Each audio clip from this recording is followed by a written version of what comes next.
I am Jonathan Allen from the Scholars of Kala, and today we're going to talk about the change cut, or Wechselhauw, from Meyer's Longsword. The change cut is not well described by Meyer.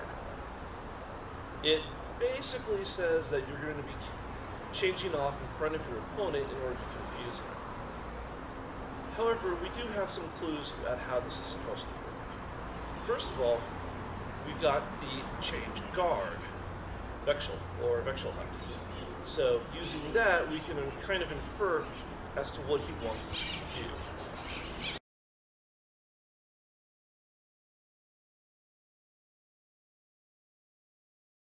Common interpretation of the change cut, and one my club subscribed to until very recently, was that starting in a high guard, Tog, maybe Zornhut, maybe even Ox, anything around in this upper right quadrant, you would throw a big cut that goes all the way down to a very low changer.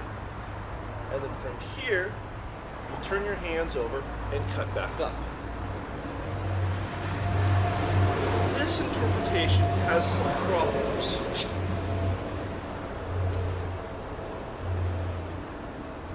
First of all, when you cut all the way down here, you're woefully exposed. You are actually in front of your weapon with no real protection, especially if they come across to your right side.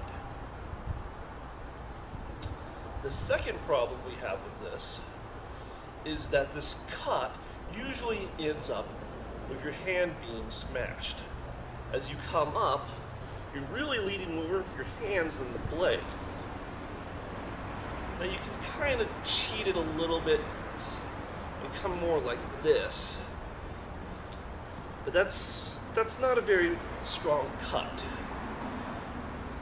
And your hand is still pretty exposed to about this point. In fact, it's not completely safe. Tell about right here where you've got your quillion between you and your opponent. And that's almost a determination of the cut.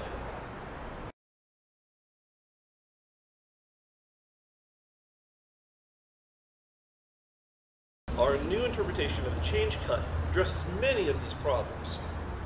First of all, we're going to cut into a high Wechsel. So we're only going this far. Keeping our hands not down here at the ground. There's no reason to go down. There's no reason to go down that low. There's no benefit. It just makes it increases the distance you have to travel. So we only go about this far. After we do this cut, we go into our Nebenhut. Now this is not the really high Nebenhut you see in Paulus Hector and Meyer in the Krumphow from both sides, but it's still a Nebenhut.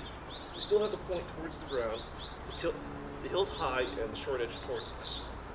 So back to the top, we cut, we turn it over, and from here, our next cut actually pulls the hilt across our chest.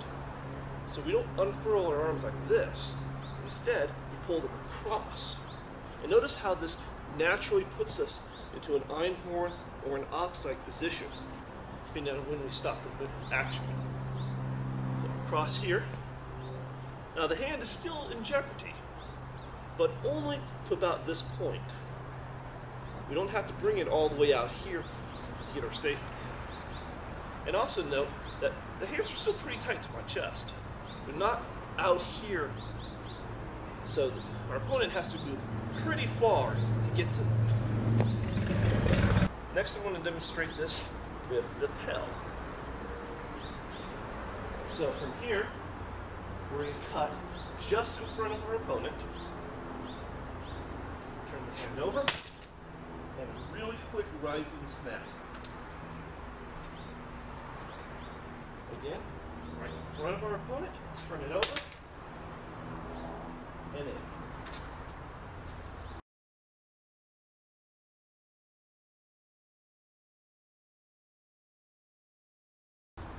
You may be wondering why we cut in front of our opponent instead of at him.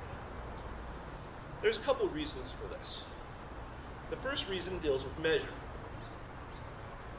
If I am outside of range, where I can't hit him anyways, I don't want to just step forward and then take my first cut. Because if I do that, he's going to hit me as I'm stepping forward. So instead, I want to throw some kind of a cut or thrust to make sure that I'm safe as I close into my attack range. Now, if I was already at attack range, then I would use this in the event that my opponent decides to jump backwards. So if I come in, and he leaps back, so I'm back to this range, then I can do this as my follow-up attack. Basically, staying in the vor from the point where we're just outside measure, rather than trying to get the vor when we're inside measure.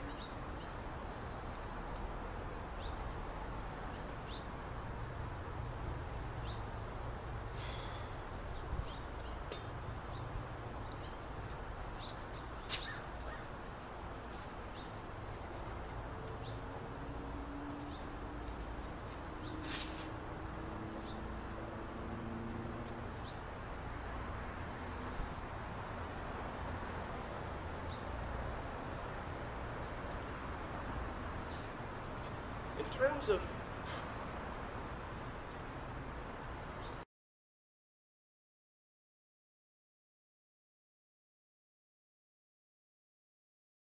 when we talk about terminology, the change cut is not a feint. A feint is an actual attack that you abort once you realize that it's going to be parried. Rather, a change cut is either just a simple follow-on because you missed the first time, because the range changed, or it's a provoker, something to make your opponent flinch or react or do something that exposes himself to the actual secondary cut.